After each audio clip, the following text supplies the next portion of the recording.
Welcome to Up My Hockey with Jason Podolin, where we deconstruct the NHL journey, discuss what it takes to make it, and have a few laughs along the way. I'm your host, Jason Podolin, a 31st overall draft pick who played 41 NHL games, but thought he was destined for 1,000. Learn from my story and those of my guests. This is a hockey podcast about reaching your potential. Hello there, and welcome back to Up My Hockey with Jason Podolin for episode 22. And today I'm honored to have on Kevin Weeks. Kevin Weeks and I first met back in 1991 in Kamloops BC at one of the best Bantam tournaments in the country, the Kamloops International Bantam Ice Hockey Tournament, or better known by its acronym KIBHIT.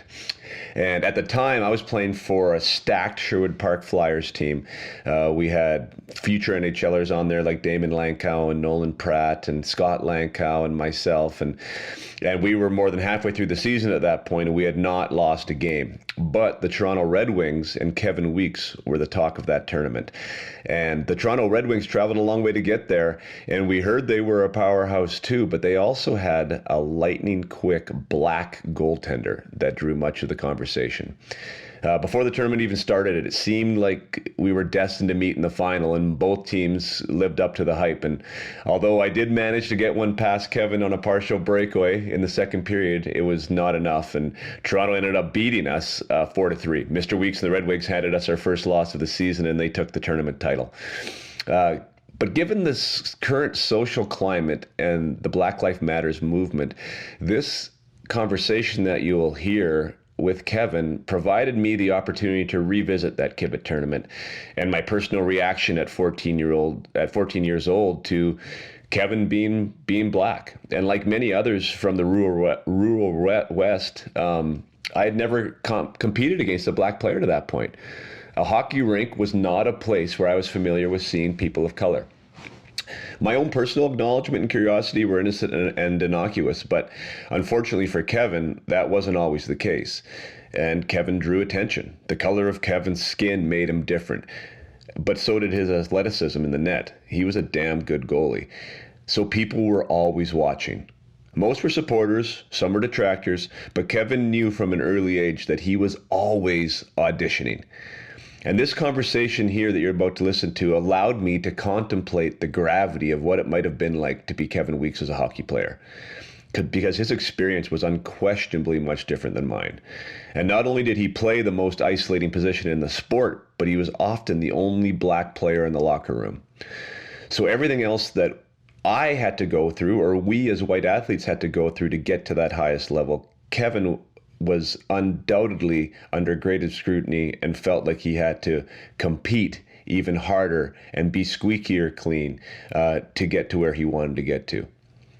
And years after KIBHIT, Kevin and I got drafted by the Florida Panthers, where we became teammates and friends, and I got to witness Kevin daily, and he earned my respect and admiration. Kevin has earned the respect throughout our great game from all levels of the sport, and he is respected for a lot of things, like his reverence and his knowledge of the game, for his journeyman 11-year NHL career with 7 different teams, part of which was his pivotal contribution to the Carolina Hurricanes' run to the Stanley Cup final in 2002. He's respected for being a trailblazer and the first black analyst in the history of the sport, and also his ability as a broadcaster to connect the fans to the person behind their favorite player. Also for his dedication and commitment to constantly improve and master his craft. And most importantly, Kevin is respected because he respects everyone he meets. Kevin Weeks has a master's degree in what he calls Human 101. Given recent events surrounding our game and the events surrounding our country, Kevin has been a rational and experienced voice on the need for change within the game. He is campaigning for greater access, for greater inclusion, and for people of all colors and backgrounds to be welcomed and celebrated within the sport. Kevin says the NHL should be about putting the best people available in the room, and I agree. And whether you are able to make it to the greatest league in the world, hockey should be a safe place for everyone who plays it at all levels. So let's try to take a class in Human 101, as Weeksy would say it. And please enjoy my conversation with Kevin Weeks.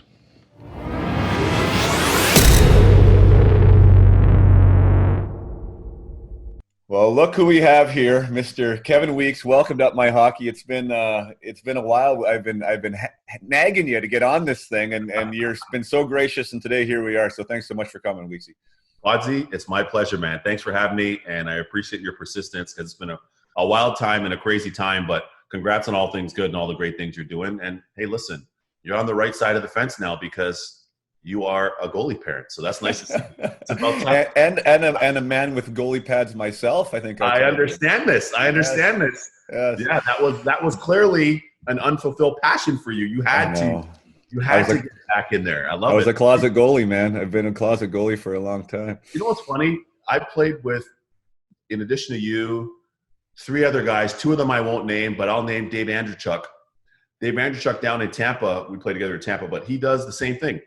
So when those guys skate with some of the trainers and some of the staff when they have their daily skate and some of the coaches, he goes in net. So it's pretty crazy, man. It's nuts.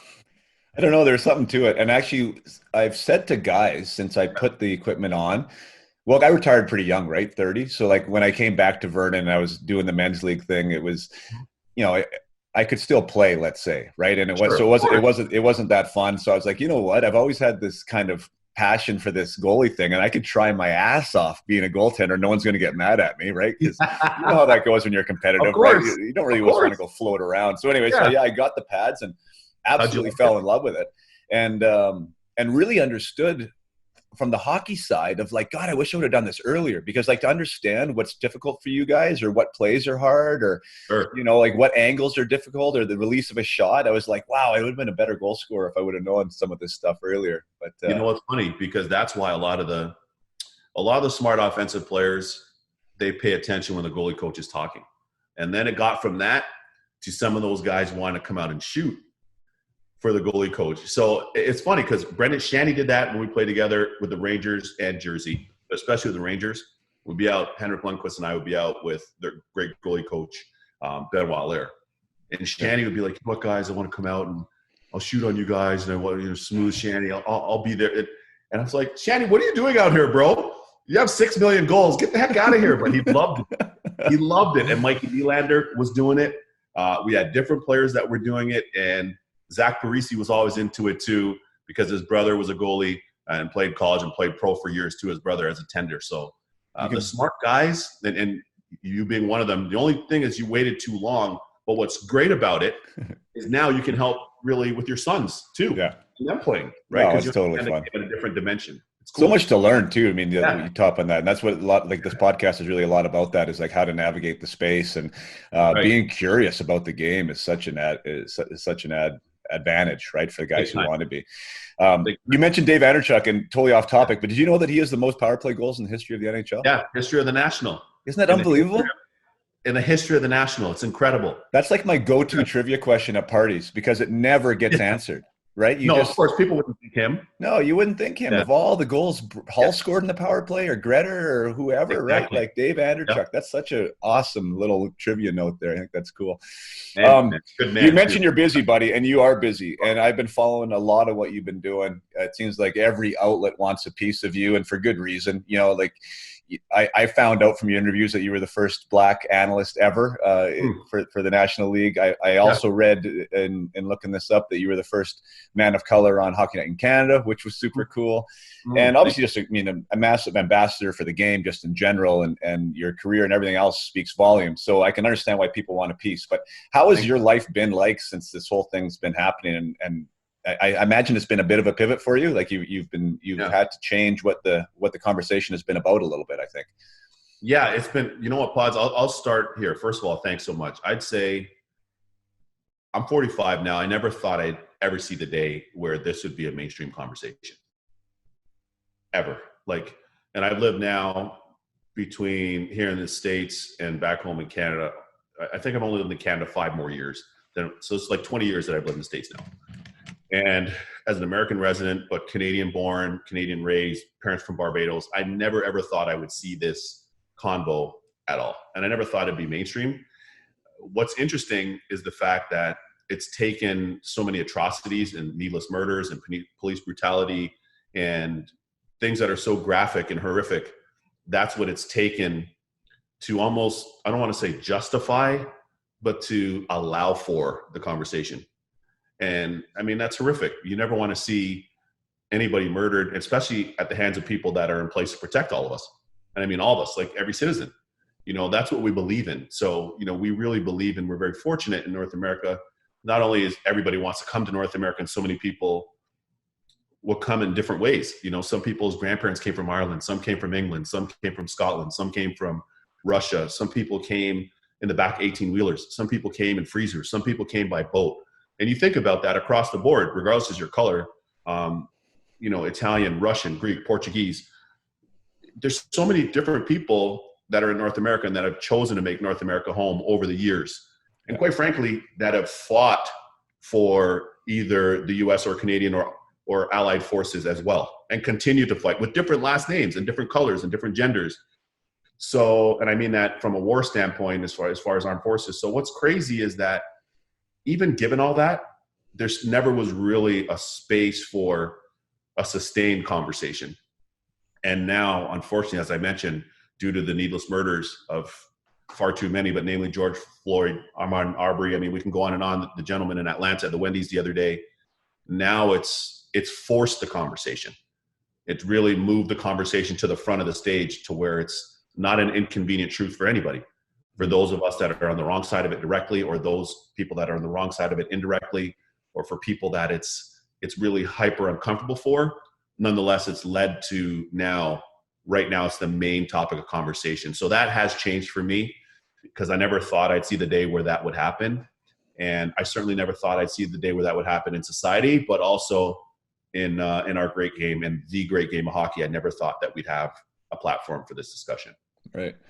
No, I mean, well said. And I think when I'm listening to you speak there, and it's impossible not to hear your voice or the voices of others. And I think the atrocity of the George Floyd murder has meant different things, I think, to different people in different places. And there is a conversation that's going on focused on the cop brutality, right? And then right. There's a lot of stuff going, and that's where the protests have started from, and whether good cops versus bad cops. And for me, as important as that is, that hasn't been what it's been for me personally. For me, it's been like centered around this game of hockey, and we are on a hockey podcast that is relevant and to the people here. Sure. It's like, as crazy as it sounds, it's like, wow, this experience for them, for Weeksy, or for Roger Maxwell, or for John Craighead, or for these guys that I played with was a different experience than mine. Yeah. And I'd never really that never had fully crossed my mind, right? Because when I was in a locker room, I was just in a locker room. Right. And I never really got into that. And I don't think we were probably in a mature enough spot to maybe even have that conversation when we were 20 and playing together. But that has been what it's been like for me. It was like, now in the context of this sport, do we have a problem? Was there an issue? Like, did Weeksy feel uncomfortable? Did Roger Maxwell not like coming to the rink? Did he face different scenarios than me? Because I think in the context of society, it's very apparent that walking around as a person of color is a different experience in general. For sure. Yeah, right? Sure. Go ahead, please. No, but I was just going to say, but I mean, I thought that we kind of had this little microcosm. I really did, right? Probably like, and completely oblivious to it. I thought that we had this little sweet spot in hockey where the boys were the boys, and it didn't matter where you came from, but we were together fighting for the same thing. And listening to some of the stuff you talked about, it sounded like sometimes you didn't feel it and sometimes you did. I'd just love to hear your point on being a person of color in a hockey locker room throughout the years you played. Sure. I would say what was interesting is growing up, and you probably heard me say this, but for your listeners and for your audience specifically, growing up in Toronto, it was never a thing for us, for my family or for me. My mom, dad, my younger sister, it was never an issue then. And what was cool is we had a white coach in the late, great Mr. Keith Armstrong, who was from Winnipeg, and his sons who coached our team, and they moved to Toronto, so they coached our team. And he had Armstrong's power skating. It was the best thing going in Toronto at the time. And our team had every different background, every different last name, white Canadians, British white Canadians, Irish white Canadians, Filipino, Russian, Greek, Italian, Caribbean, Mexican at the time, Yugoslavian at the time. Like, I'm seriously, like, cool. If you go down our team program every year, like Greek, Portuguese. We had every different last name. So our team was very international, right? Growing up, whether Was it that was the Red Wings? Toronto Red Wings. So whether it was minor Adam, minor PvP, all the way up. But our organization, I'd say, was on the leading edge of that. And the late, great Mr. Harper, Mr. Jack Harper, him and his late wife, Carmen, Mrs. Harper, they were great people. And our home arena, which still is there now, Chesswood Arena, we never had any of those issues per se that were persistent in our organization because it was kind of leading edge that way. And it was very integrated and very inclusive. Now, that's not to say that didn't happen in other clubs, in other organizations, but I know for ours, we were leading that way. So that was my minor hockey experience. When I played some tier 2 junior. Can I cut in there, Weeksy? So your team is that locker room that I'm talking about, and it felt very inclusive. But like awesome. you did travel to tournaments and go outside of that. Like, was this multicultural team accepted elsewhere? Yeah, because we were the best on the planet. You know, like we had so many of us that were great players, and so many more guys that should have played in the NHL or could have. I'm positive of that because I know how good they were, and you know them as people. But life takes you in different directions. Some guys went into business. Other guys became entrepreneurs and went into a different vein of business. For some guys, it's more about academics. So we all have our different life journey that we take. Mm-hmm. But between since I'm born in '75, as you know, so between our '74 and '75 team, I think there are 5 or 6 of us that played in the NHL. So that's unbelievable. That's awesome. No, thank you. It should have been more. Could have been 10, could have been 12. But what's cool is the fact that, as you just talked about, like tournaments and stuff, all of our parents were together. So it's not like, okay, well, white Canadian parents are here, white British Canadian parents are over there, like Italian parents are over there. Like, it wasn't that. Like, our parents were all like interwoven. And as players, we were that way too. And then at home, back in Toronto, it's the same thing. So I would go to my buddy Paula DeStazi's house, and his late Nona and his late mom were making sauce, or they were doing peppers in jars, or they were making lasagna in the basement or whatever. I'm very fluent in that. Do you know what I mean? Just like he would come over to my parents' house and have rice and peas and chicken or whatever. You know what I'm saying? Like on the Caribbean side. So there was just this kind of interconnectedness that we had, which really gave us a cultural fluency and an international kind of fluency. And it was cool, man. And I'm friends with him and a lot of those guys to this day. Those are some of the best friends and my longest established friendships. So that was really neat. But when I got to junior podsy, it was kind of interesting because for the most part, we had great guys in Owen Sound when I got there. But the same thing, we had 5 of us that went on to play in the NHL, if I'm not mistaken. So we had Keith Primo, Jamie Storr, my goalie partner, Andrew Burnett, over 1,000 games, Scotty Walker, Stanley Cup champ. And again, should have been more. But we had great guys there on our team. But you would hear guys say stuff during the game. Some guys I was playing against, I was like, did he just say that? Like, is that real? Like, is this guy for real? And then I remember when we did our rookie initiation at our high school in Owen Sound, there was this girl that basically, because players had to walk around with their helmets and gloves, and we were singing songs and whatever in the calf. So I had my mask on, and this girl basically was getting up in my grill, and she's like, well, you look better with your effing mask on, N-word, you look better with your effing mask on. And she kept going on. And I'm like, okay, you better tone it down. And she didn't tone it down. So I got up in her face, and we ended up going at it. And I'm like, no, you can't do this. Like, you just can't say this to somebody. It was the first time that I'd come face to face with that. And it was that raw. Mm-hmm. And literally after that happened in the calf, I walked right into the principal's office. I'm like, listen, I didn't come here for this. Like, I came here to play. I didn't come here for this. I don't want to have to go through this. This is foolishness. And the principal's like, Kevin, I'm so sorry, blah, blah, blah, blah, blah, blah, blah, blah, blah. And I said, you can call the coach. You can call whoever you want. You can call my parents. This happened. I'm not going through this anymore to come to school here if that's going to be the case. And the principal couldn't have been any nicer. Right. He couldn't have been any sweeter, any more caring and empathetic. And she was brought in, I think a day later. She apologized and forced her to apologize. And everything was fine after that. But that was my first kind of like in-your-face moment, in addition to what I'd hear some guys say. So It became more of a reality, I guess, if you will, once I got to junior than it did playing like youth hockey back home. There was context to hockey, but not necessarily hockey per se. It wasn't, but which is interesting to me when I hear you tell that story.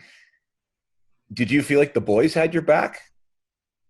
Yeah, a lot of them did. I mean, I'm still lifelong friends with a lot of them, but a lot of the boys weren't even in the cap at that time. Right. So That's some of just them what I'm thinking. I'm just were, thinking if that's yeah, happening and I'm watching and I'm like, right, is Weeksy interface or am I interface? Do you know what I right, mean? exactly. That's Right. just a natural reaction, right? Like if I totally understand what you're saying, but I had there was two guys that were with me, but I also think those guys were stunned Right. because they would never ever think that I'd be able to get that heated, right? And the only reason I got that heated is because this was that egregious. Like, who does that? Yeah. And I know for a fact, like, if you tried that anywhere back in Toronto in school, it was going to be a problem with somebody. So yeah, but overall, my teammates for the most part, they were great, man. Those guys, a lot of, like Andrew Burnett would lend me his car. He would lend us his Chevy Chevette. Right. He had a Chevette. This was before I got a car. My rookie year, I didn't have a car. But that year, he would lend us his Chevette to drive back home to Toronto sometimes, and whatever else. And they, for the most part, they were awesome. Luigi Kelchi, Storzy, awesome. Mark Villeneuve. Too many guys have mentioned they were great to me. Right. Andrew Burnett, I love that name. I love his story too. It's like in the minors and crushing it and wasn't getting a chance, and then finally gets his chance and goes on to this amazing NHL career. 162 points for us in junior that year, CHL Player of the Year. 162 points. It's unbelievable. Couldn't get a shake for so long, right? Like, that's so crazy. Yeah, couldn't get it. Couldn't get a shake. He was in Wash, and they wouldn't give him a shake. Him, Jason Allison, and Anson. Yeah. They were aligned in the A in Portland. Right. And they couldn't get a shake with the Caps at that time until they finally broke through. Hey, we talked a little bit about the Red Wings there. If I'm not mistaken, you guys came out to KIBHIT, did you not? Kamloops International. Yeah, we played Kamloops. Yeah, we won Kamloops. We love KIBHIT. You won Kamloops, and was that was Sherwood Park there? Do you remember? I think Sherwood Park was there. I think my dad has all the programs, bro. I'm gonna ask him. I couldn't find it, and I was trying to find it, right? Because I think I was a first year that year, and you had this Toronto team, and we had this team in Sherwood Park that was ridiculous. Like, we had Scott Lankow, Damon Lankow, Nolan Pratt, Mark Hurley was like everyone went to the WHL or college or NHL or somewhere, right? Yeah. And so we had this stacked team, and you guys came in, and I thought it was you guys because it was funny. My memory was the black goalie. You just beat me because I was drinking some Pedialyte. I was going to say, there's probably only one black goalie, Pod. You better get this right. Right. Well, I would assume, right? And from Toronto, and I think it was you. And I think that's when we first crossed paths. And why I bring that up and saying the black goalie is because, like, that was what, out west, like, they're just, there's not any people of color playing, right? Like, that was like the first time. So it was like there was recognition there. But again, for me, in the eyes, in the context of it wasn't negative or positive. It was just different. So different. Yeah. So it was acknowledged. Do you know what I mean? Yeah, of course. In this day and age, like, is that acknowledgement okay now? Like, I don't know. Like, it seems like everything's really touchy. Like, if I was to say that, like, their goalie's black, it being a 12-year-old kid again, like, is that not okay? Is that okay? Where do you stand on something like that? As long as it's in the right context, which is exactly the way you position it, it's cool because there's an innocence, but there's still a respect. There's a curiosity factor, and it's in no way, shape, or form at all demeaning. So in that sense, it's like, if you go to, I don't know, if you were to go to a gym in South Central right now and there's an AAU hoops program and, I don't know, the shooting guard happens to be a white shooting guard or the point guard happens to be a white guard. Right. Then if he's on a team of all black players or all black and Latino players or players of color, then it's going to be the same thing. Yeah, he's the white guy. And then people are going to say, well, wow, that white guy's a great hooper, man. That guy can hoop. He's great. He's a great player. And I don't know, maybe it's a reincarnation of Steve Nash.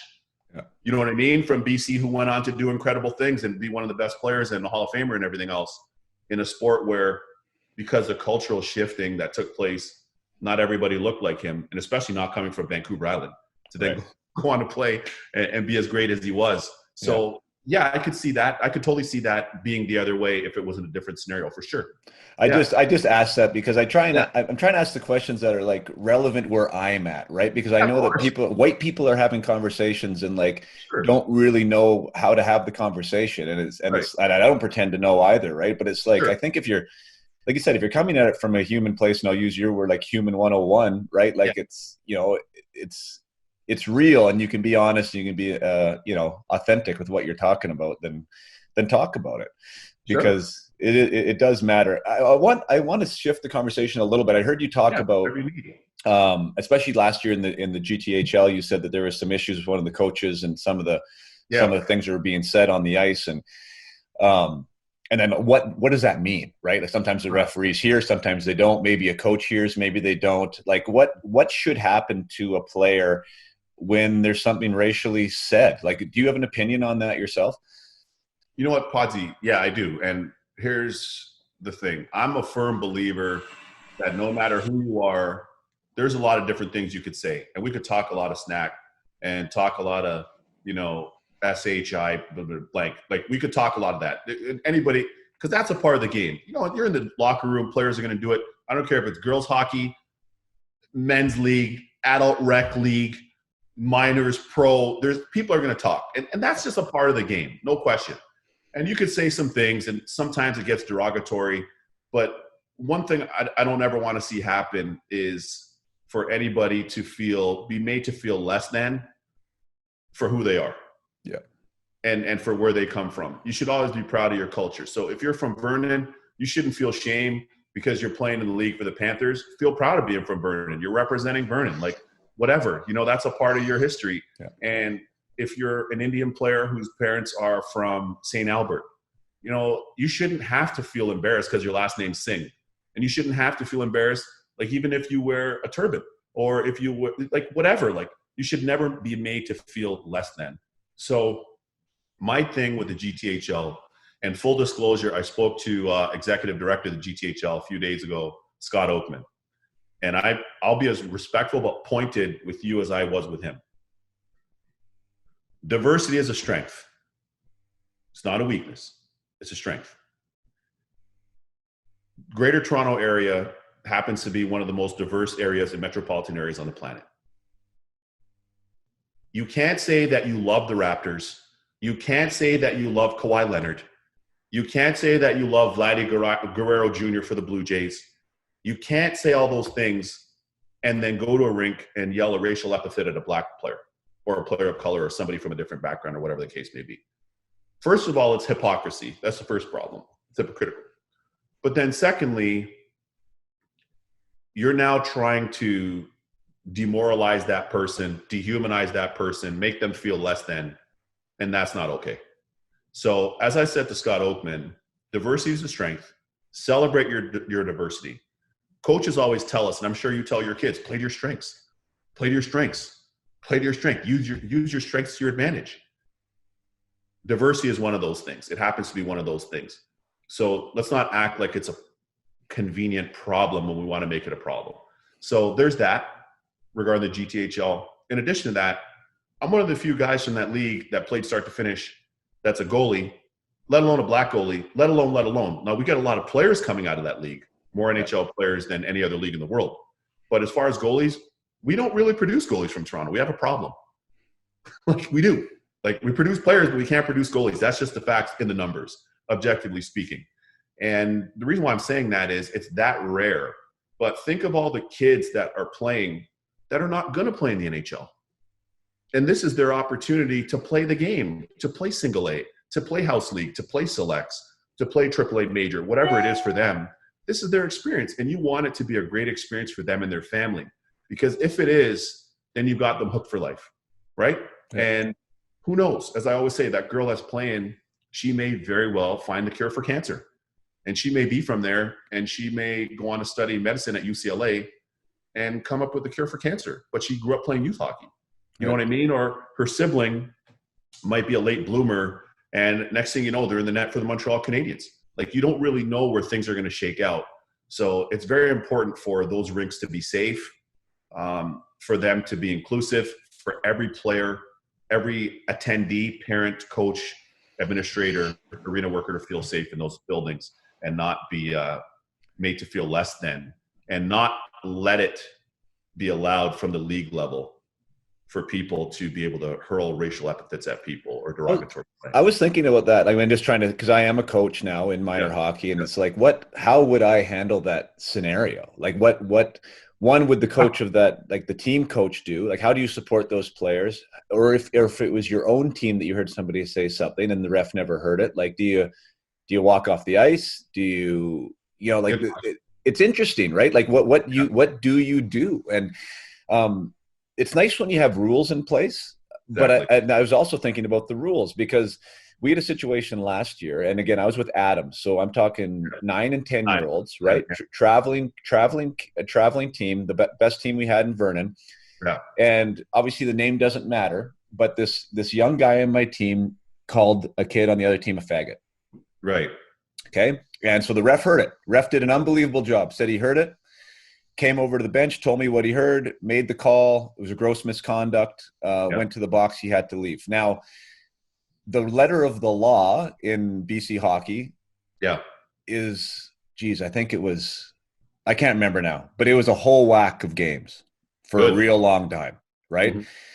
But long story short, the ref didn't write it in the game sheet correctly, so it ended up becoming on me as far as what I was supposed to do. I had to discipline my own player, and that was a big responsibility. And what came out of it was, for me, is that the kid didn't even know what a faggot was. Right. He'd heard it at home. Sure. Right. It was something that he'd heard somebody say, kind of in jest and passing. Whoever knows how the context, and this was something that he thought he would say on the ice. So now, as a coach of an Adam team, I had to have a whole discussion about slurs for the GLBTQ community, right? Sure. Like, good for you, man. Yeah, what you can't say, what this actually means, right? Like, sure. So I guess my point is, it's tough when you now mandate rules too, because a lot of times it's not meant like, how you were saying, there's some people that will say it and they are trying to bring you down specifically, right? They are trying to make you feel less than. I think there are some people, and I'll give more credit to the younger people, that they maybe don't even know. Right. And it's like, so there's an education part involved, I think, that needs to be really relevant, as is just opposed from mandating a rule system from the top. Right. I think we need to encourage people to understand what it is that they're saying, why it isn't right to say it. Like all these things that maybe seem natural for a lot of us, but I think there does need to be an education process. Do you agree with that? I think education is always cool because we just take away the excuses. You can't say you didn't know. Right. You know what I mean? Yeah. Like it helps provide the tools and the framework and the context for understanding how and how not, why and why not, if and if not, when and when not.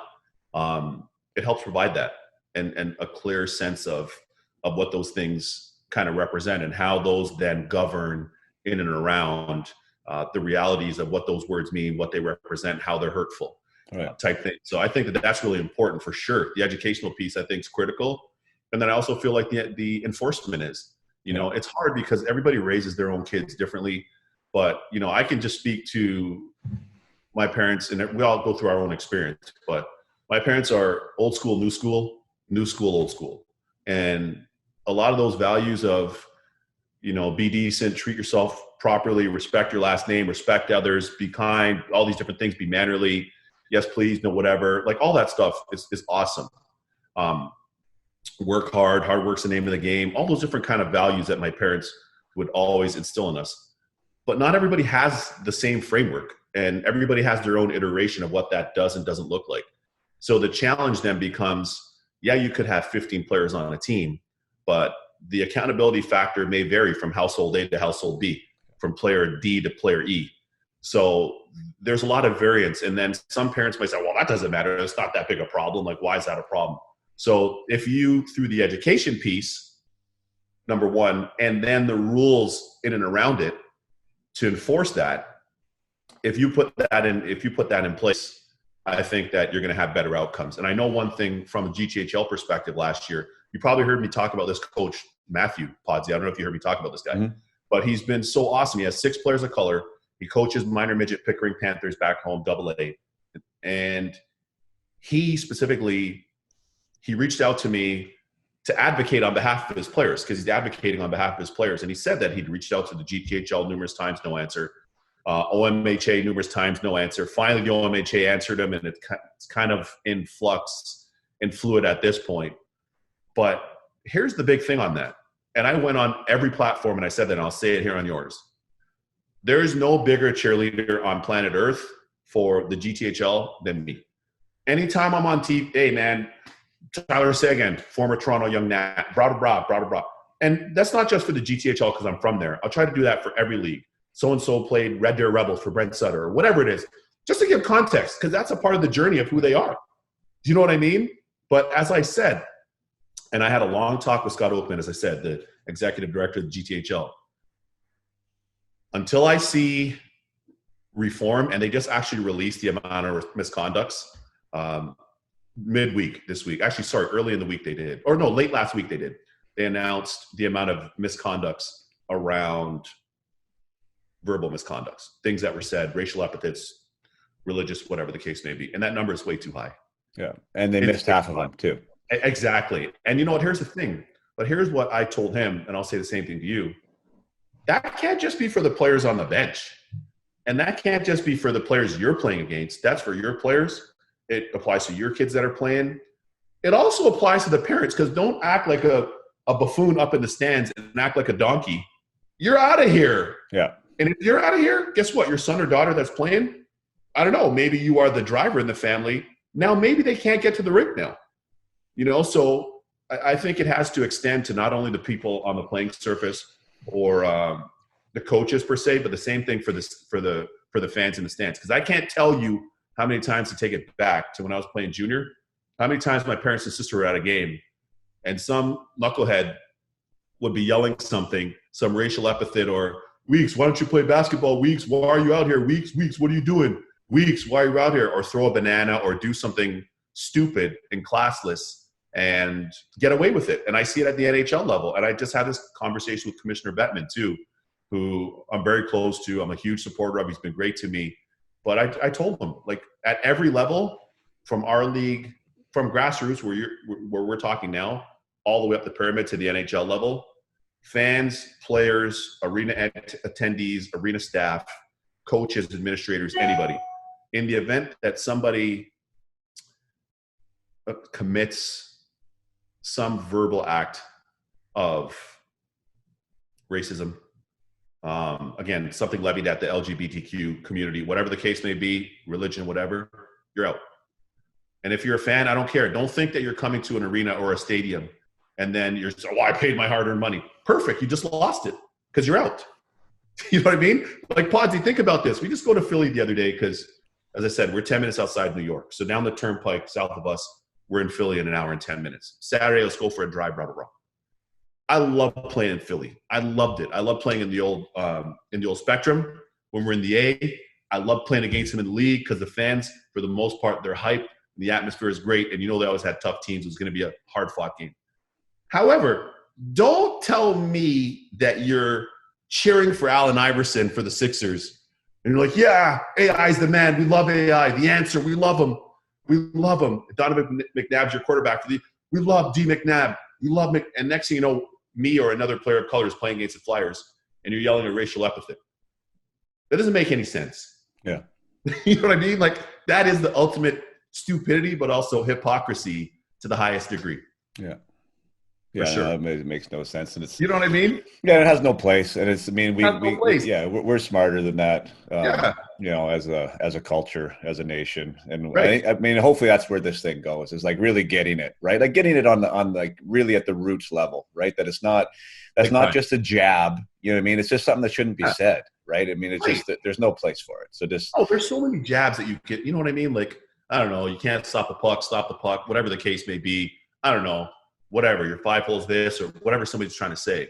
But there's a lot of things that you can say and, you know, whatever, it's fun. Yeah. You can talk a lot of smack. But speaking of 5 hole, I see you repping the brand there. My boy's got the no 5 hole going too. Yes, so I got to mention that. Yeah, check out Weeksy's no 5 hole apparel. Really cool stuff. Appreciate that, man. Awesome Thank slogan.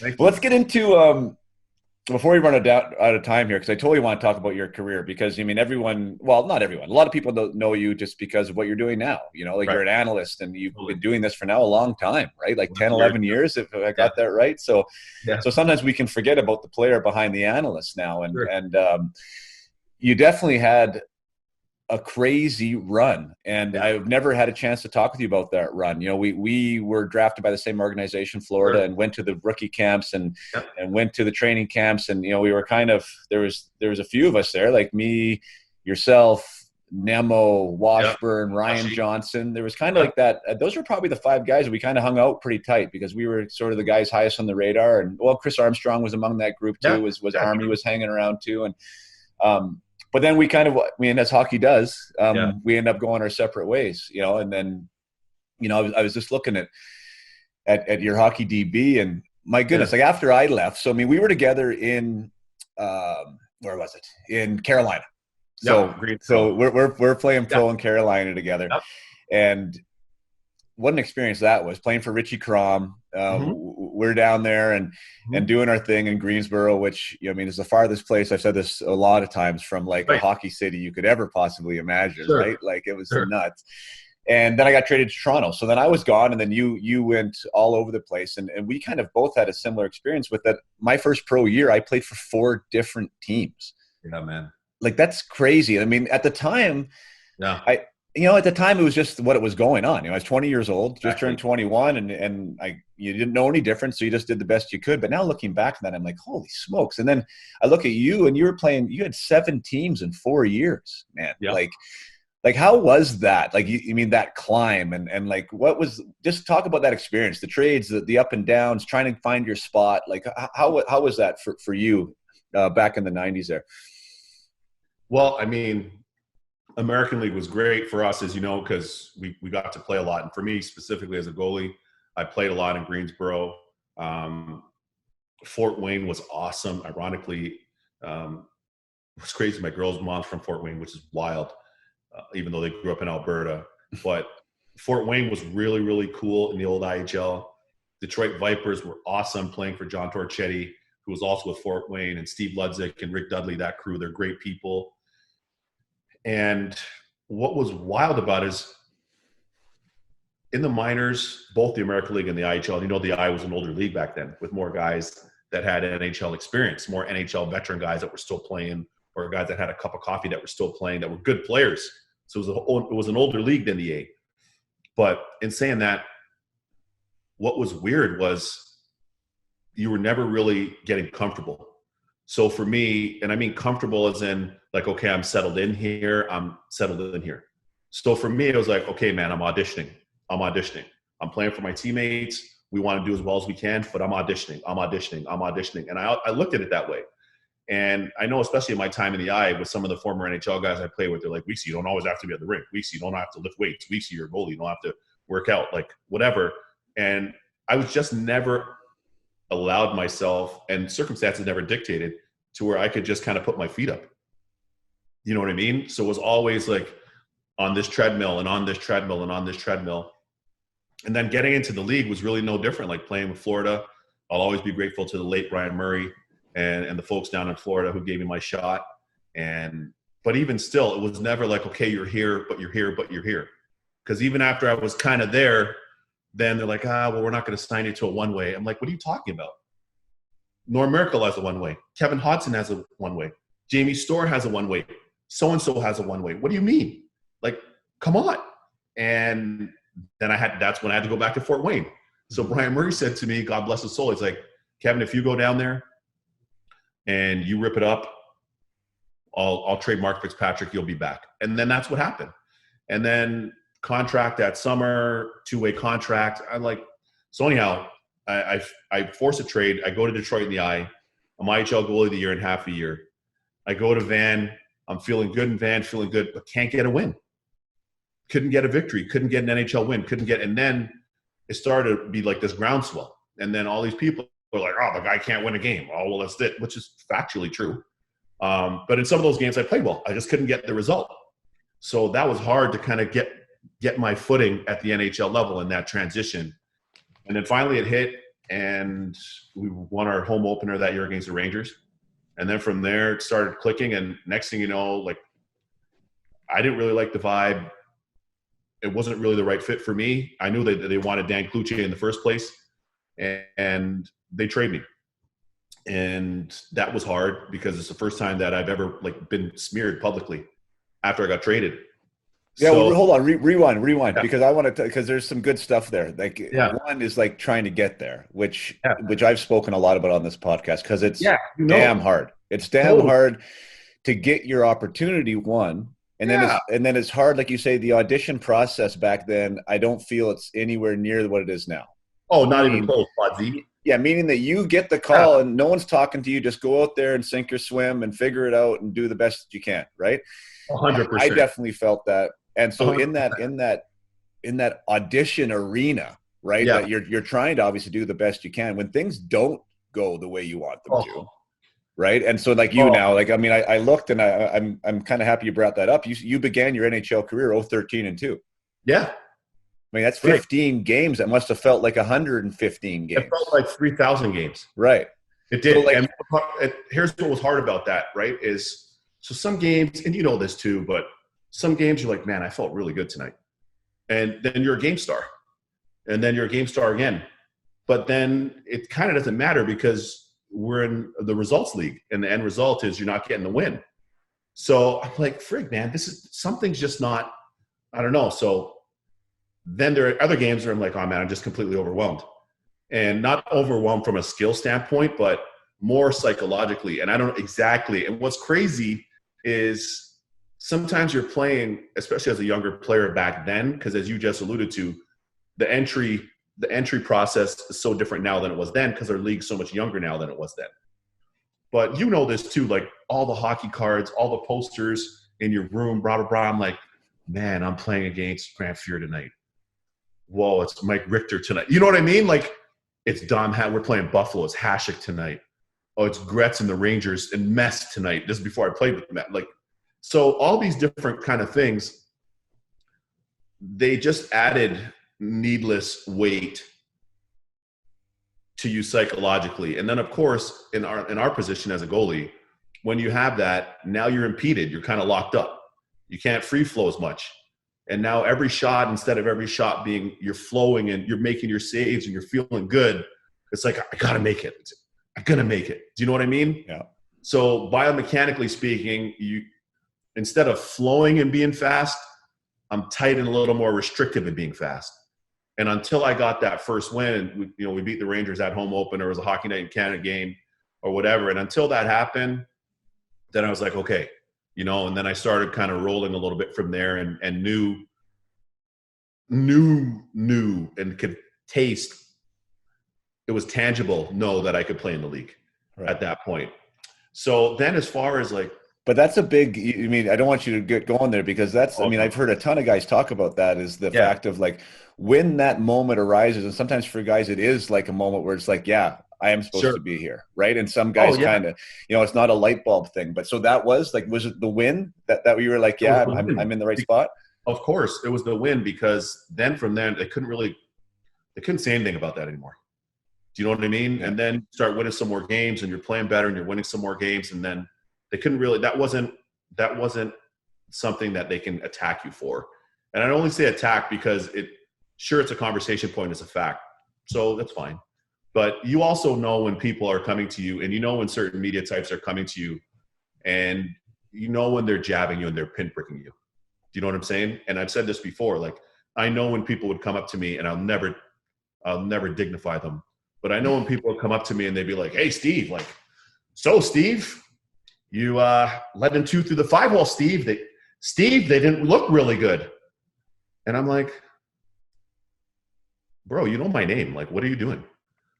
I'm going to claim ignorance on that one. Why would they call you Steve?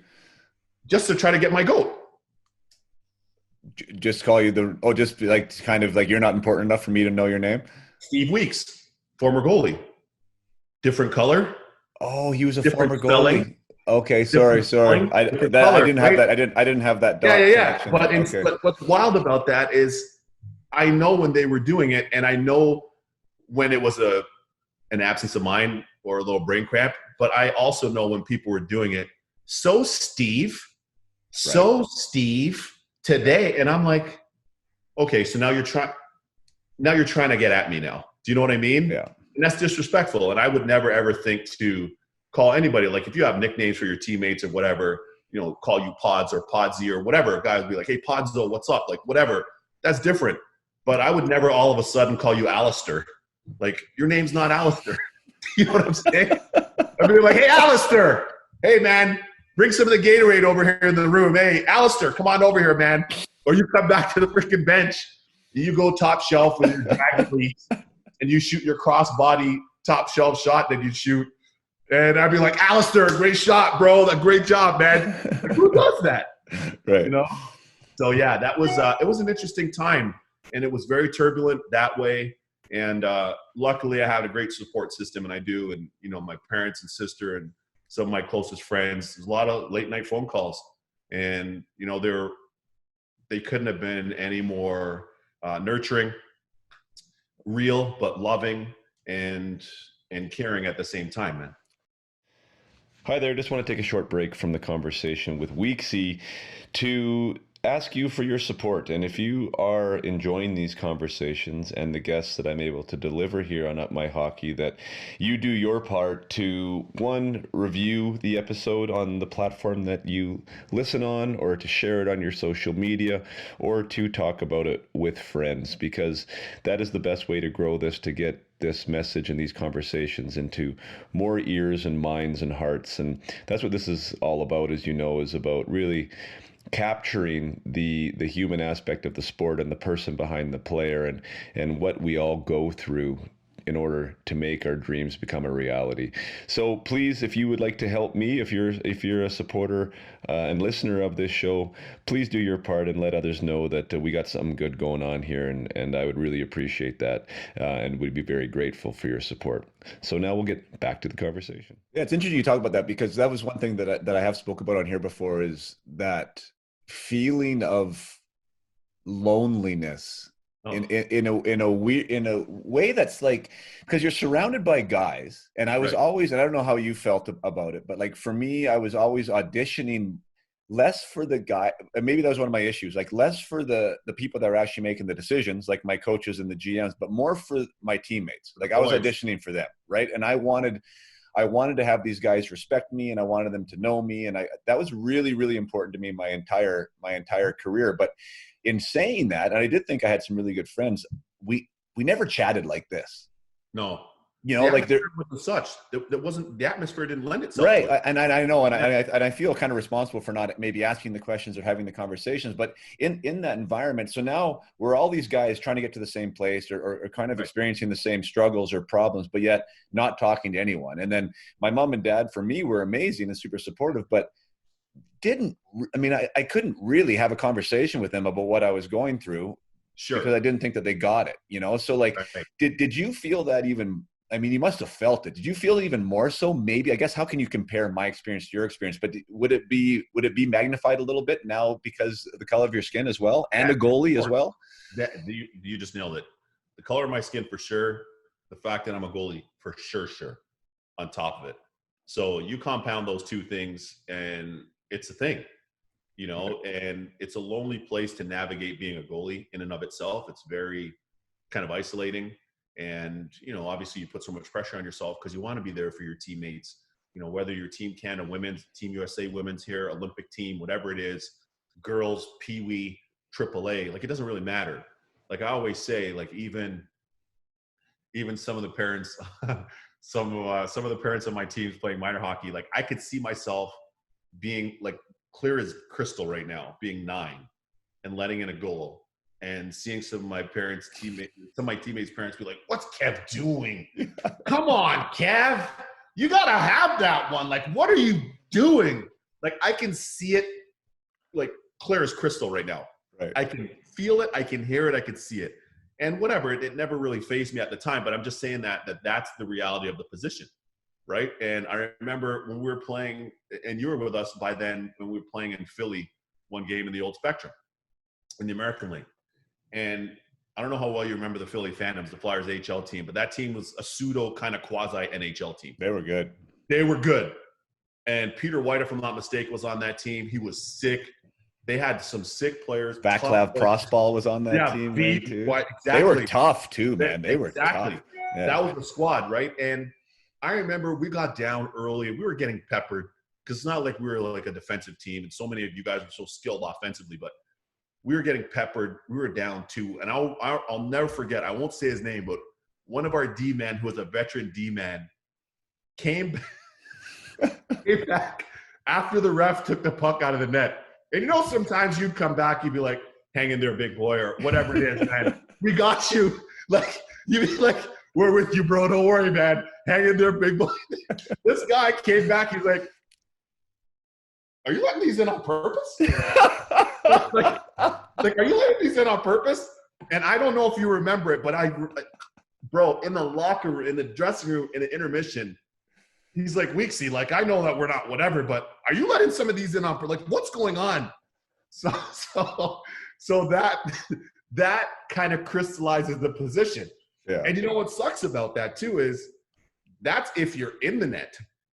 Okay, but if you're on the bench and you know this to be true, if one questionable goal kind of goes in, the boys are like, okay, whatever. If a terrible goal goes in, you might see a guy like kick the bench with his skate or whatever. But if it's like 2 or 3 of those, guys would be like eye daggering me up. Weeksy, what's this guy doing?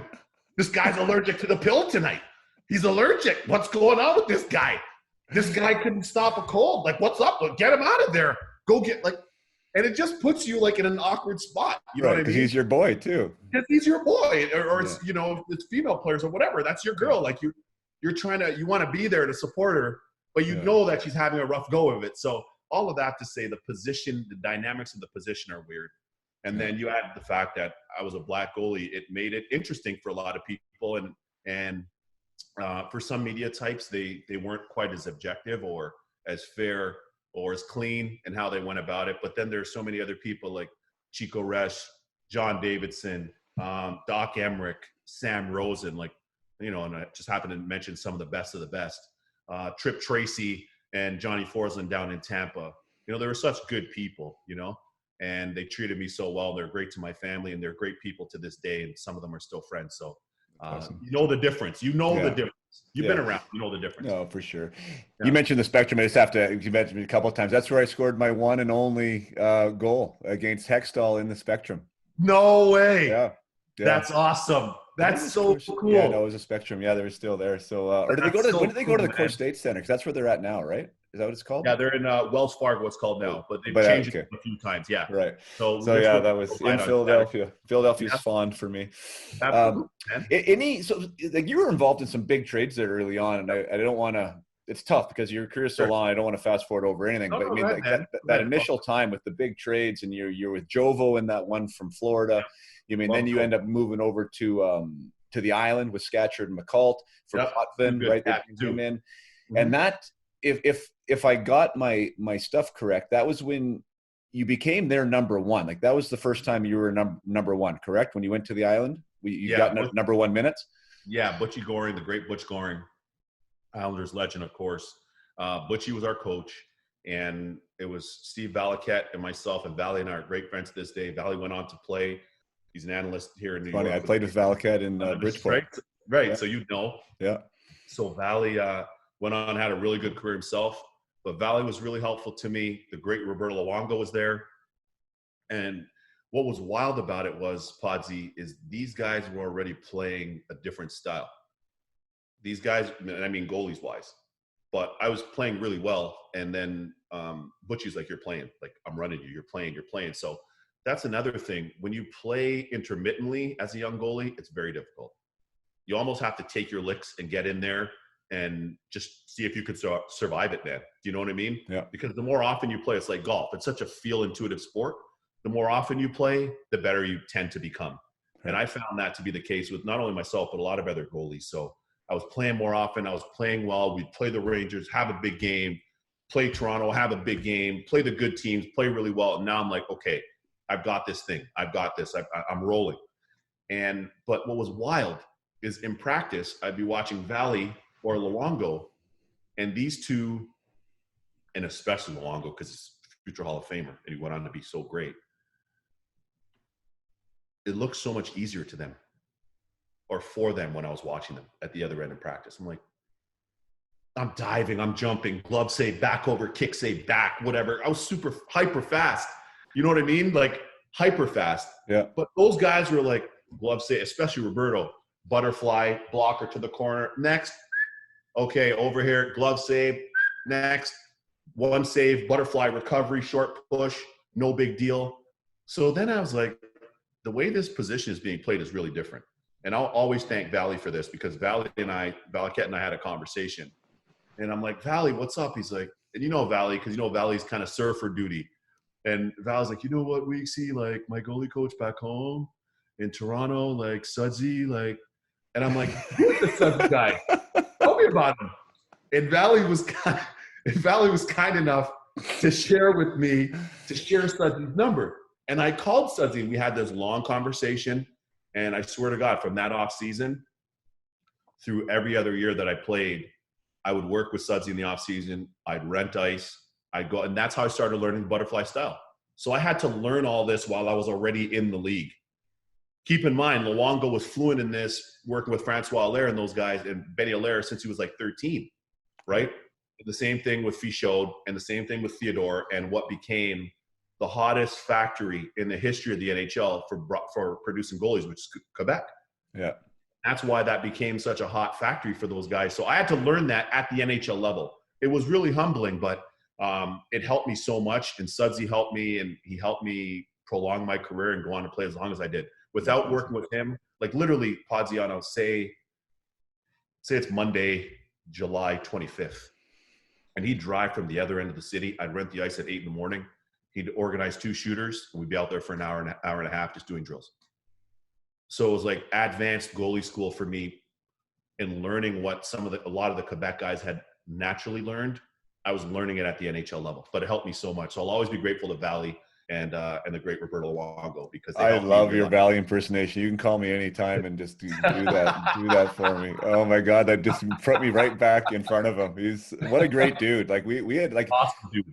Yeah, I mean, it's so amazing, right? How hockey, like, we just crossed so many paths. Like, you know, Luongo I played with, Valquette I played with, you know, obviously Jovo I played with. Like, I even on your Vipers team, like Bobby J and Brad Shaw and Stefan Usdorf were all on that Vipers team that you were on. Then when I was playing for the Vipers, Brad Shaw was my coach and Bobby J was the assistant coach. Like, no way. Yeah, super crazy, right? Crazy. Yeah, it's just nuts. That's so two great defensemen and great dudes, man. And Shawzy, as you know, is an assistant coach with Columbus right now and does an awesome job with their D. He's done a great job. Look at Werenski and how far he's come. You look at Seth Jones, how far he's come. And Shawzy's a great manager.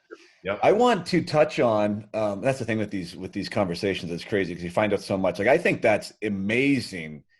You're at the NHL level, and you decide that you're either missing something or it looks like it's not quite as easy as you. And I got to classify this for those listening too, like, who don't know you, because you say hyper fast, but I mean that you were athletic, like you're an athlete, period. Right? Like, that's when I think of Kevin Weeks, I think athlete. I mean, you were in the net and you were just quick, right? Like, there might be a hole there, but you'd find a way to stop it. And there was necessarily no, technique to it. It was just, you were going to stop the puck, right? So now you're at this, you're in the NHL. That's what you've, obviously, I would assume that your self-esteem, your self-identity is all wrapped around the fact that you're quick, right? You're cat-like, you're all these things. Totally. And now you're like, oh, I maybe need to change something here. Like, was that on you yourself to say, yeah, I got to improve, or I got to change, or was that somebody else telling you? And amazing that you did that and made that move.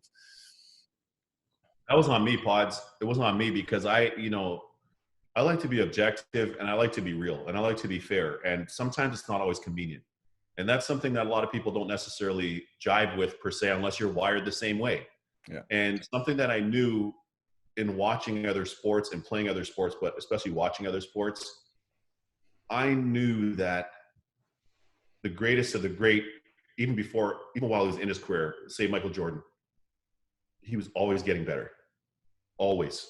There's always a new skill. There's a new dimension to his game. There's something else. He's added a new element, and he's just adding different stuff to his tool bag, so to speak. So I'm like, wow, okay. And then you watch other athletes in other sports, Jerry Rice or whoever the case may be. And then, of course, Tom Brady later on came in. Kobe came in. Kobe followed MJ's blueprint right down to his great trainer, Tim Grover, who I've had on the show. And you started to see Tiger then came in. Same thing. Like, hey, think about Tiger. Tiger won the U.S. Open by 15, and that summer he decides to reinvent his entire golf swing. It's like, holy, what? Like, this is it. This is it. So I started to see that, and think of Mess. Like, I play with the great Mark Messier, okay? And Mess, tonight, I don't care. What are we? What's the day? Let me check my iPhone. 16. June 16th. If they put ice in Madison Square Garden tonight and Mess had to play, Mess would go out there and play. And play. I don't mean play. I mean play. But as great as he was and is, I know he's retired from playing. I'm going to try new skates today, man. Brand new out of the box, Podsy. Like, okay, I got these CCMs. And then you see them like kind of slaloming in the corner in practice. You'd be like, all right, let me get the Graph 703s. All right, let me get the 705s. Okay, let me get the Graph 707s. All right, let me get the Bauer Supremes. Okay, let me get the Bauer this. Mess was always tinkering. So that was my first experience with playing with like one of the best that ever lived. And I saw that Mess it was always something. There was a quest to add. Do you know what I mean? Yeah. Like I was saying, like, let me add something in my tool bag. Let me get something else. Let me work on something else. And his skating was perfect. His edge work, his stride length, every single thing, his cadence, everything was perfect how Mess skated. It's almost like he was floating on the ice. He wasn't like hard in the ice. And we all skate our own way. Yeah. But he was so efficient. He was still trying to find new skates all the time or something different. So then that was kind of my first brush with that. But I saw that there's always room to get better. Yeah. And that's really what I kind of looked inward at and seeing that, hey, man, I'm in the league. It's cool. It's cool. I'm signing autographs. Yeah, my gear looks sweet. My mask looks sweet. That's also cool. I'm playing with some awesome teammates. I love it. I've got money in my pocket. That's cool. Whatever. Like I can help change the course of my family. That's also cool. But I want to win a Stanley Cup, but I have to get better. Yeah. And I have to keep getting better. And I was always wired that way as a kid. But I think that's one of the best parts about not having immediate success for me by way of record in playing in the NHL is it just kind of fueled that even more. And I had to stay hungry. And then being around great players, and you know this from yourself, when you're around those guys and you're around those people, you see the way they're wired and it never stops. It never stops. They're always in that quest to try to get better. So I was real about that with myself, my whole playing career, and TV for that matter. Yeah, I mean, I hear you talk about that. I mean, that's the way to live. It's a way of life, right? I mean, it totally is. Yeah. It's how you want to do things and the approach. And you touched on a few things. Your environment massively matters. And I want to get into hockey if we have time. Like just being from teams that weren't a part of playoffs to being a team that were a part of playoffs, like that environment is massively different. And I felt it on my own experience. Yep. But I want to go back just a little bit about that identity thing, because I think there's a lot of players that listen to this, young guys that are coming up, or even guys that are playing right now, and you have an idea of who you are and what you think you're good at and how you're going to fit in to whatever level that you're trying to get to. I was roommates. I'll bridge this gap here. I was roommates with Rick DiPietro. Yeah, and so Ricky had Billy Smith. Yeah, as did you, right? Yeah. So he ended up going to the Isle, right? Yeah. And Billy Smith, and we loved Billy Smith, right? Loved his stories. We loved everything about Billy Smith. I have no idea what he was like as a goalie coach, so I can't speak to that. But I remember speaking with Rick about the fact that Billy wanted him to play a completely different way. Sure. Than what had gotten him the first overall draft pick in the NHL draft. Of course. So now there was this thing, right? Do you be resistant to that? Do you lean into it and say, yeah, I should listen here? Like, I just thought that was now as a man looking back on that, as a kid wrestling with that, right? Am I good enough the way I am? Do I need to improve? Should I take this? It's uncomfortable for me. Sure. How do you feel about that? Like, do you have to trust where it's coming from first and foremost, or does it really have to be innate to you? Do you have to believe it before you kind of lean into it? I think what's so critical is knowing exactly who you are and being at peace, knowing who you are. And as mentioned, Tim Grover, Jordan's trainer, says that, and the late great Kobe Bryant and others, he always says that, know exactly who you are. And I'm a big believer in that. And I said that to you at the beginning. You're from Vernon, know that you're from Vernon. Know who you're from, know where you're from, be at peace with yourself, feel good in your skin as a human, and then you parlay that into you as a player, as an athlete. I'm a big believer in that, because once some of those boxes are unticked or you're a little insecure in those things, it's going to play itself out in other things, and it doesn't typically play itself out in a way that'll be positive for any of us. So once you have those things taken care of, then as a player now, hey, I know I'm this player, but I got to be real about the type of player that I am. For example, I have to play to my strengths, and I'll build on my strengths, but I'll also build on my deficiencies or my weaknesses. If this is a blind spot for me, or I'm not as comfortable setting up on the post, or I don't know, for you, are you as comfortable on the wall on your backhand taking a puck and trying to get it out of the D zone, whatever, all those different things. Yeah. But we can build on those things, right? Yeah. As long as our minds are in the right place and we're not like, no, I don't need that.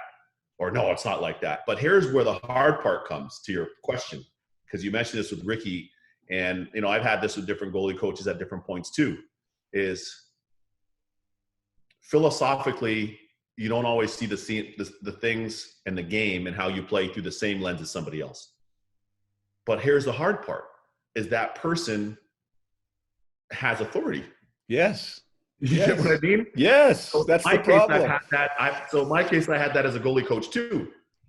And, or as a goalie from goalie coaches, as well. I had that. And where that's concerned, sometimes you're like, oh man, I know that's not the way it's got to go. But sometimes you just smile and say, yes, okay, no problem. And other times you're like, okay, all right, thanks for sharing that. And then other times you might not say anything. And then sometimes you got to stand up for yourself and just say, hey man, I whatever, my knee doesn't work that way. Right. Or whatever the case may be. You might have had an ACL reconstruction in the minors. You know what I mean? Yeah. Yeah. And now you're still playing. You're like, hey, I just don't have that flexibility and range of motion in my knee, as an example. Yeah. It wasn't my case, but just hypothetically speaking, it is tough though, right? That's the tough one, especially in that position. I could imagine, right? You have this guy that's on the phone right after practice telling the GM, well, he was, he's not listening, and that's happening. So you're still trying. You want to be the best goalie you can be, but it's like it totally is psychological. And I've had that before, Podney, where people will say, "Here's what's hard," right? It's like if the message is authentic and the message is accurate and the facts are the facts, they are what they are. Those are indisputable. When they're not the case, and even if you are being told certain things and factually that what you're being told is incorrect, if you don't listen or you don't go along with what they want you to go along with, this guy's a bad apple.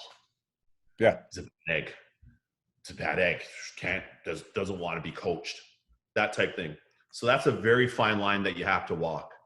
And it's hard. And I'm glad that you asked that question, because as a young player, you never want to give up, unless you're actually kind of a bit of a donkey. You never want to give off that vibe. You want to be a sponge. You want to take as much knowledge as you can intake. And you want to try to apply as much of it as you can in your own individual game to make you better. But you do know in certain instances when what you're being told isn't accurate. And then if you disagree with that, well, he's a bad guy. He's angry. He's aggressive. He's all these different things. Like, he's on his own page. He's a freelancer. Right. That type of thing. So just know that no matter what you do, sometimes people are going to say that, but you know what you need as a player. I'm going to go there just on that, because I could say that I could have like what you just said there. Yeah. I mean, I could retell that story and say, yeah, so-and-so never liked me because he thought that I was resistant, this, that, and the other. But when I would be saying that, I would never in my head have race as an indicator of why they would be saying that. Oh yeah. Have you ever like had like what you just said right now, maybe that scenario, have you ever thought that maybe this guy is saying that because you're black and not because of the resistance that you're giving? Yeah, there are instances where that was the case for sure, personally and professionally for sure. Right. Where, see, I was never raised to try to like control or manipulate people or whatever the case may be. Like, we always try to help. I always try to help. Hey man, this, or hey man, this protein. Hey man, I don't know, when we're trying to get muscle, creatine. Hey man, Epsom salts baths, or whatever it is. Cause from a place of sharing, you know what I mean? And different teammates, we all have different stuff. Like, I was using plyo bands at Jack Goodlad Park in Scarborough before they were a thing. Do you know what I mean? Like, I was doing bench hops and all these plyometrics, which Russian players were doing, or maybe the Swedish players were doing. You get what I mean? Or maybe the Czech guys were doing, but it wasn't really a thing over here in North American hockey. That kind of stuff.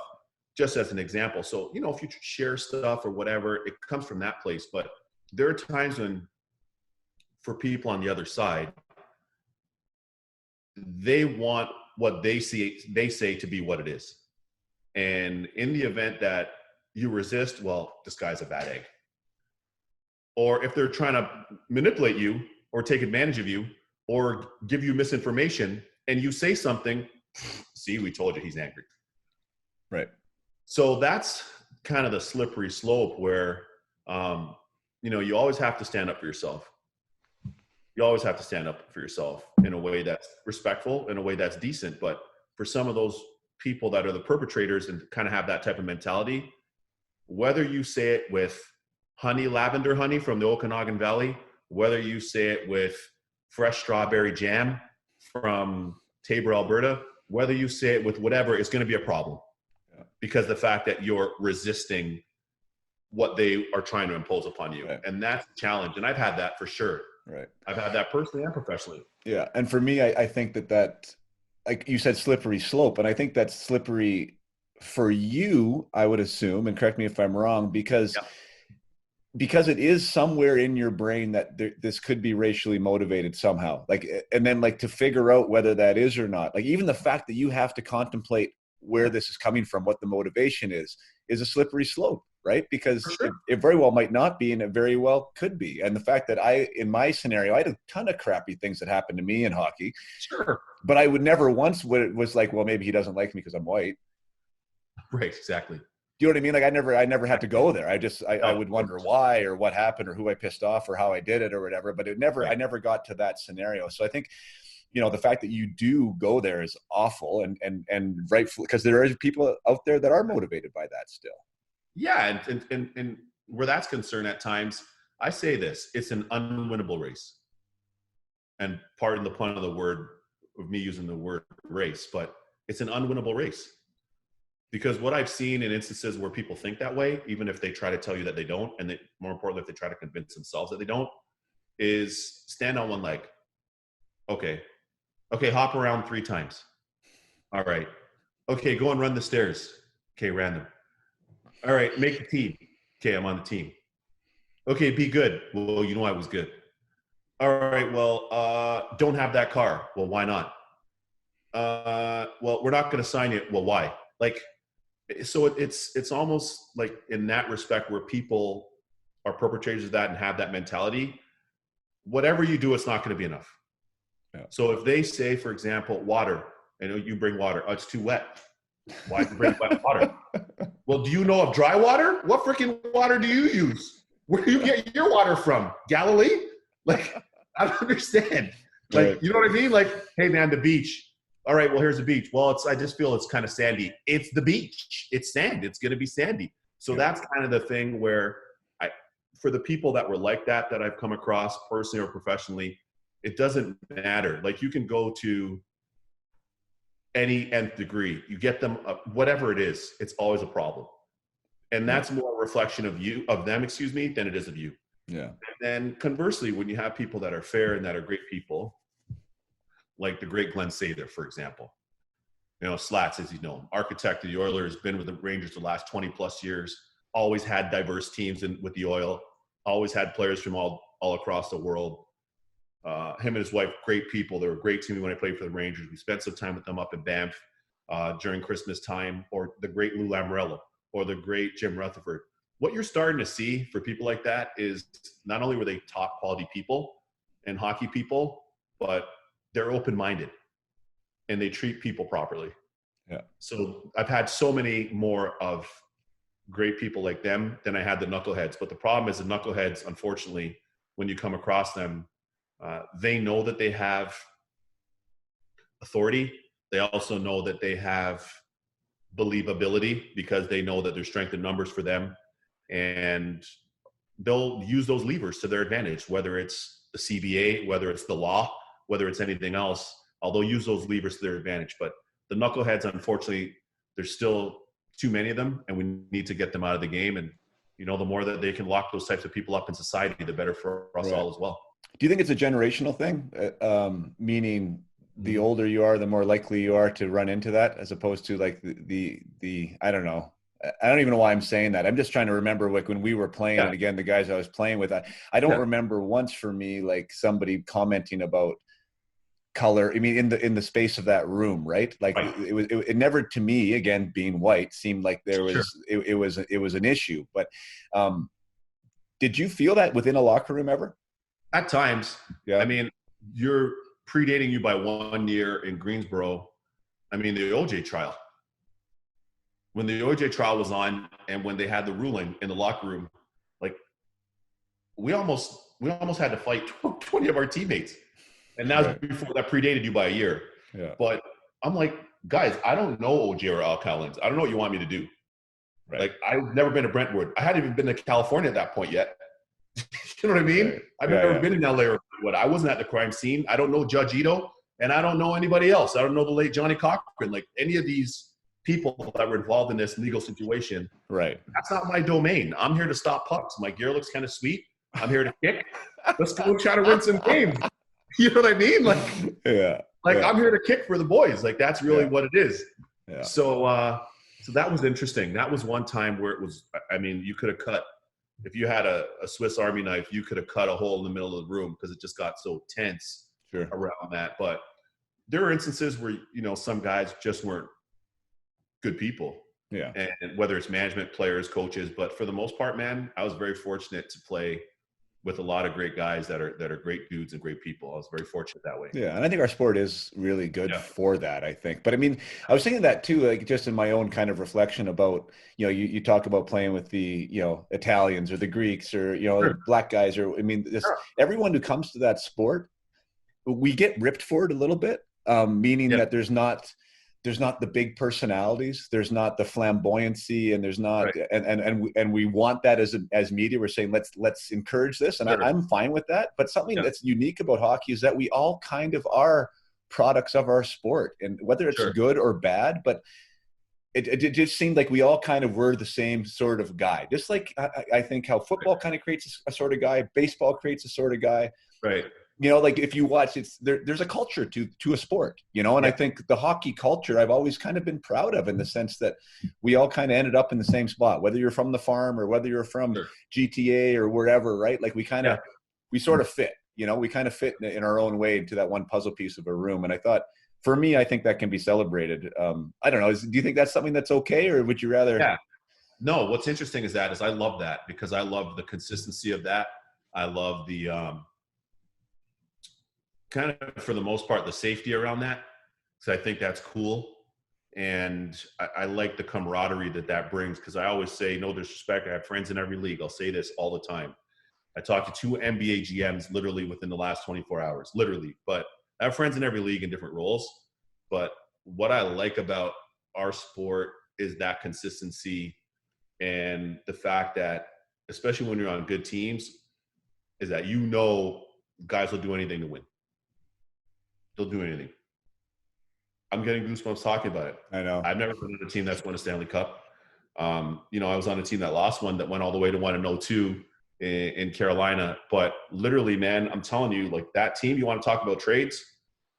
I get traded to that team. I'm not a unicorn anymore because I have an 8-pack or a 6-pack, or I'm cut because I'm a goalie and I'm in the gym. I'm not a unicorn anymore. Nobody's saying anything. You know why? Ron Francis is too busy working. You know why? Sammy Kapanen and Brent Hedican are on foam rollers, and it's not me that just has protein. Bzz, bzz, bzz. You can hear the blenders going in the room. Protein shake. Guys are stretching with the stretching bands. Guys are doing plyos. Our great trainer we had at the time, Pete Friesen. It was a culture. Jim Rutherford, God bless him, who's now GM at Pittsburgh, but Jim Rutherford, Paul Maurice, great coach, great people. They built a culture of great people and great pros. You know what I'm saying? So any one of our group, anyone, Eric Cole, Bates Battaglia, Archer Zerba, any one of those guys, we will do anything to win. So I love that. And I love that about hockey specifically, because the Stanley Cup is the ultimate team trophy, period, in the world of pro sports. And I've worked the last 10 Stanley Cups as an analyst, and I get a first-hand bird's eye view of what it is and what it means and what the teams do to get there, let alone having been on a team that got to one. All that to say, I also want to see a little bit of expansion because some of the personality that you see from the fellas, it's canned and it's a little bit bottled to the public. You get what I mean? Yeah. Like, think of how many times on the bus, you're rolling, like almost pee your pants rolling. Do you know what I mean? Yeah. Or you're in the locker room, you're in the dressing room, and somebody says something, and it's before a big game, and you're on the road, you're dying, like you're doubled over. So, or the team playing, or whatever else it is. So, I also feel like we keep that in hockey. We insulate that a lot, which is good because it protects it. Yeah. But I'd like to see the door open just a little bit for people to see some of the depth and some of the personality that some of our guys have. Because I bet you what, people would be surprised if it's somebody that's a little more outgoing or flamboyant, but from the media side, in terms of a player towards the media, they get it. But sometimes there's people like, you're like, him? Oh, really? I didn't know he was that funny. You know what I mean? Yeah, no, 100%. 100%. So I'd like to see the door open just a little bit. Yeah, I agree. People could see that a bit. Oh, Weeksy, I'm like, okay, like we gotta cut you off. I told you that we were gonna keep it to 1:30. You give me one or two more. Go ahead. Well, I have all my notes here about the O2, man. Can we get into O2? Yeah, sure. Because that's ridiculous, man. Like, so Carol, I went back into the stats. Like, so Arturs is there. You guys are going on. Man. And you get in. First of all, why did you get in? Did he have I saw that he lost 4-1 in the one game, and then he lost one in overtime, then you got in. Was he injured, or was that just a call from Maurice to say, you know what, let's try something new here? Archie and I are boys to this day, and what a lot of people may or may not know, we have the same agent, Paul Theophanis, out of New York, and we have the same agent then, and I still use Paul for a lot of my TV stuff anyways. My agent, he's great person, served the country, U.S. Delta Force, Green Beret, like awesome dude. Went to Harvard, like Greek American, like the whole thing. Just an awesome dude. So what was weird is kind of the backstory is when I played in the CHL top prospect game in Kitchener, I guess it would have been 95 or whatever it would have been. Paul Maurice was our coach. Okay. And Jim Rutherford used to run the Detroit Junior Wings, which were owned, of course, by Mr. Carmanos, who owned the Canes. So they started in junior together, Tier 2, then the O, then they went to Hartford, then Hartford moved to Carolina. So that's kind of the backstory where they knew me from junior. So when they traded for me and I first went in the office and stuff, they were so nice, man. They were so great to me. But Paul told me right from the hop, he's like, hey, listen, man, seeing the way you're practicing, just be ready. Because some of the guys on the team were like, hey, man, like, just be ready. Just be ready. I'm going to go to you if I have to. Archie's awesome. He's our dude, but I wouldn't hesitate to put you in the net. So I was like, okay, cool, man. Like, I was kind of, feeling it. And my game had gotten to a point, and I just came from Tampa playing with great players and Brad Richards, LeCavier, Dave Andrechuk, all these guys, Nikolai Habibulin, more importantly for me, because I was able to learn so much from the Bulin. Why was he good? Because he played the style that I had been working on since I was with the Islanders with Sudsy. But it's like the Bulin wall is that. Like, he does that. So I go on the ice early with him and our goalie coach, Jeff Reese, who was great for me, him and Reeser. I go on the and I was basically like mimicking almost everything about him. The way he played, his stance, where his weight was in his stance, all the technical butterfly drills that I was becoming more and more proficient at. So it all kind of culminated with that. I was perfectly healthy, 5% body fat, if that, at the time. I was just like tuned, and everything was tuned. And you know the feeling you get as a player. You know when you're like, my feet feel right in my skates, my curve feels perfect, the whip of my sticks, my flexes, everything's perfect.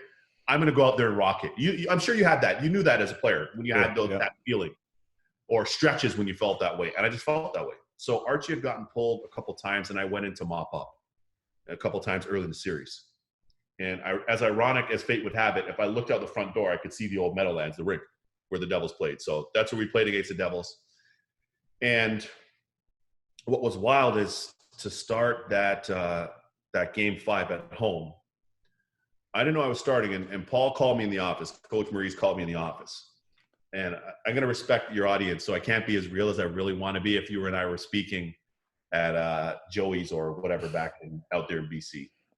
But I'm telling you now, he calls me in the office, and he had a chew in, And he's like, "You're going tomorrow.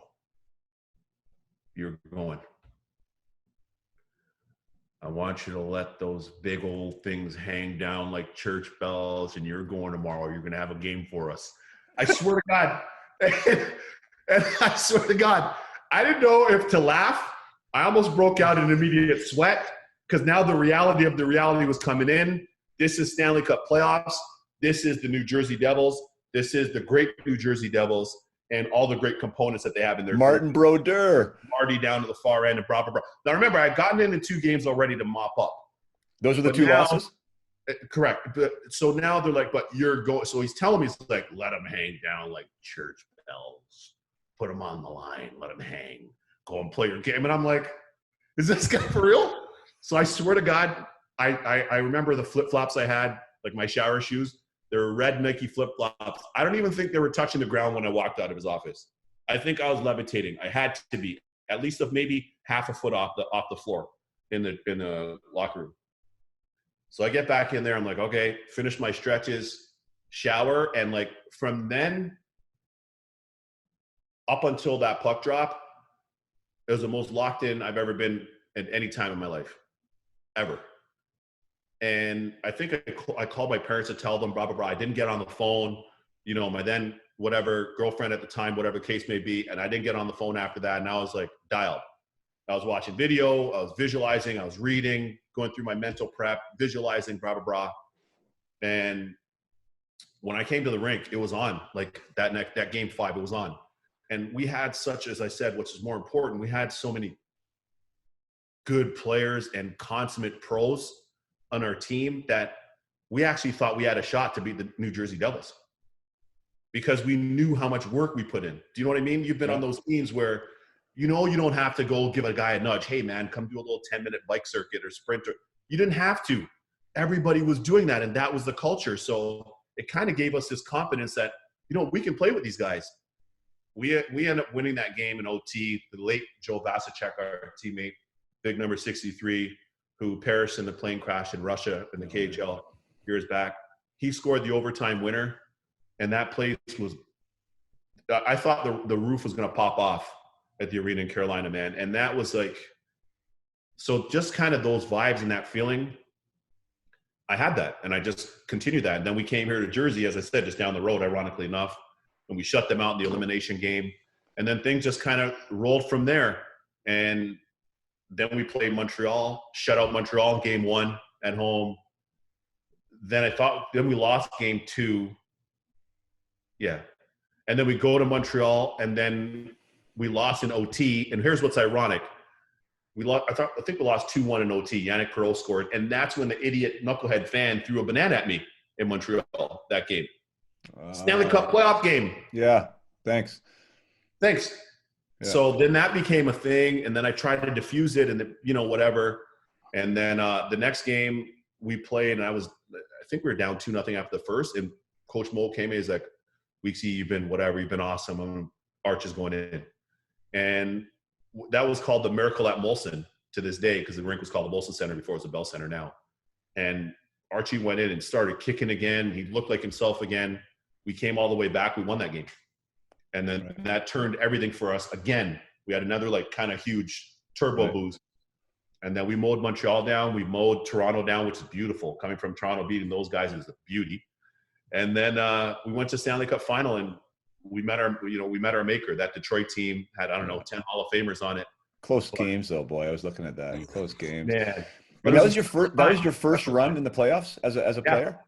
Yeah. What an unbelievable ride. And then like random. You talked about that knocking, like coming in there, 40 saves. Like you didn't talk 40 saves you in your first ever playoff start in the 3-2 overtime win against Martin Brodeur. I had 42 shots, 40 saves, then a shutout in game 6 to beat Martin Brodeur, like generational type goaltender. Maybe some say that could be the best to ever play.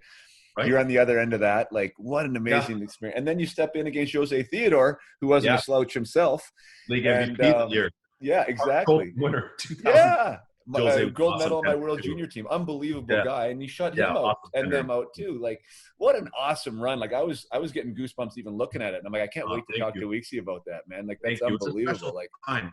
yeah, You know, what a role. Here's my thing about that I'd say too, is I always talk about like the power of possibilities, like the power of infinite possibilities. And here's my problem when I say a lot of people, like, they'll try to really pigeonhole, and they'll say, well, that's not good because it's not Boston, or it's not good because it's not Calgary, or it's not good because it's an NHL team in the South, or this player can't be a good player because they grew up in the projects, or whatever it is.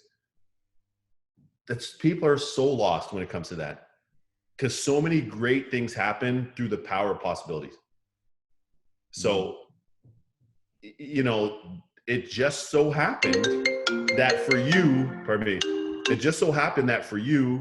that you played against me and I played against you in Kamloops.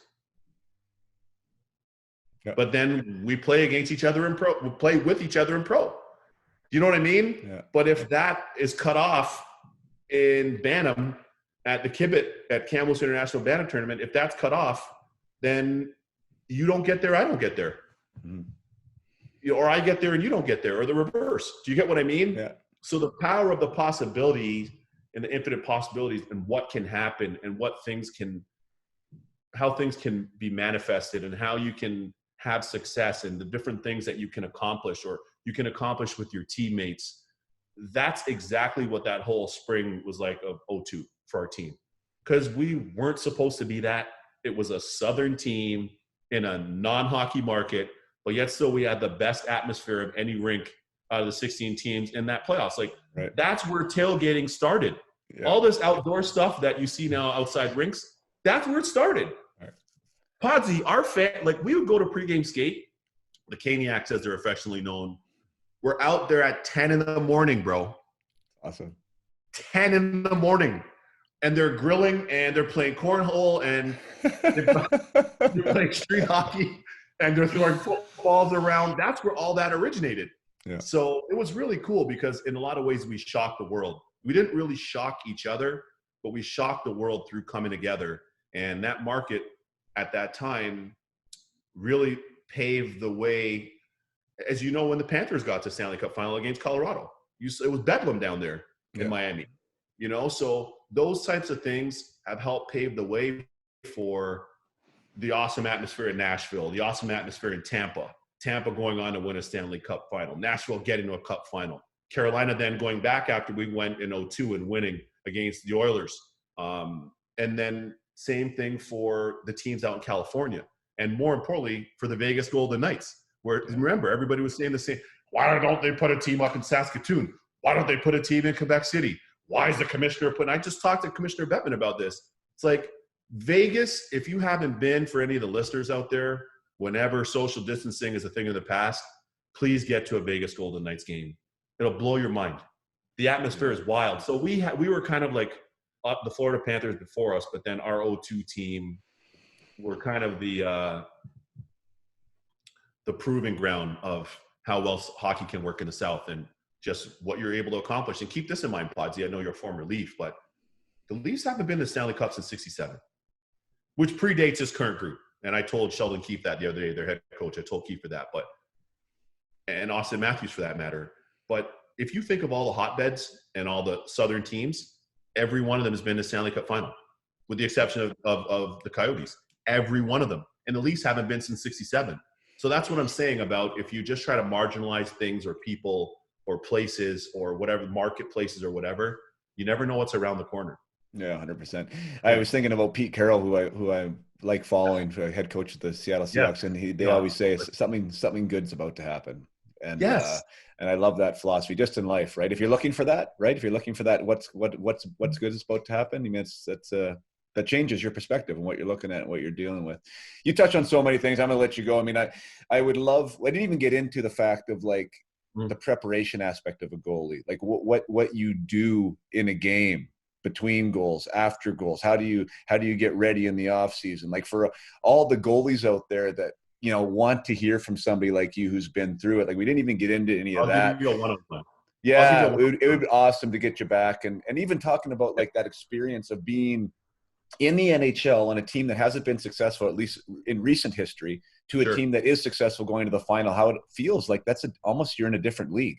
Like you're still the NHL, but it's like until you've experienced that, like what you're talking about, that Carolina scenario, you don't know, right? You really don't know. Because there's so much to touch on there from your analyst side too, like the guys like McDavid and Draisaitl, unbelievable players in their own right, but haven't necessarily experienced that thing yet, and that coming of age process of that. And there's obviously a ton to talk about. You are amazing as always. I really, really appreciate you for being on, man. So good to hear your stories again and your impersonations, and so many memories from me are coming back. Like I'm just going to be chuckling all day today. So awesome stuff.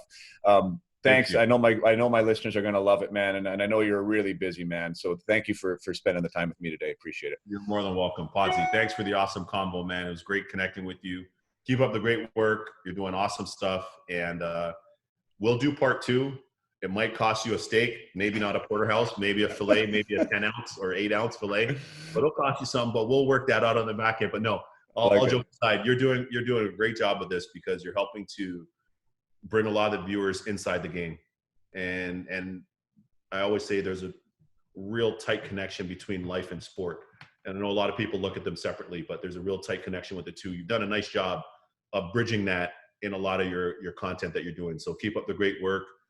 We have you as an honorary. You haven't necessarily gotten your card in the mail. We haven't issued it yet for the goalie union, but you're an honorary member. You're an honorary member.